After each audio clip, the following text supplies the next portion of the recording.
आपण आज कहीं खजुरीपड़ा ब्लॉक सम्मुख में धारणा बसुँच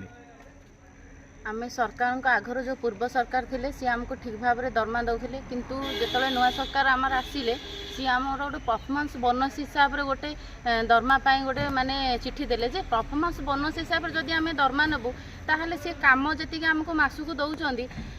माने दरमा को देखले से काम अधिक हो जाऊँ किंतु आम दरमा पाई पारु नाही। तेणु आज आम 8टी दाबी नहीं सरकार पाखरे धारणा को आसुचु जे आमर स्थायी नियुक्ति करा जाऊ, स्थायी दरमा आमको दिंतु एवं जो रेवेन्यू विलेज आमको कहूँ करने से बंद करूँ, 6 मासर बकाया दरमा आम प्रदान करूँ एवं सरकार को एतिक अनुरोध जे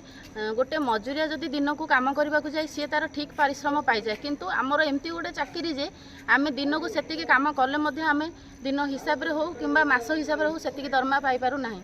आज को 6 मास है आमर परिवार बहुत कष्ट चलुची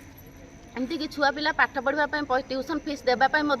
पैसा होना तेणुक बहुत कष्ट लगुच माँ मैंने बहुत काम कर सफर हो पारना।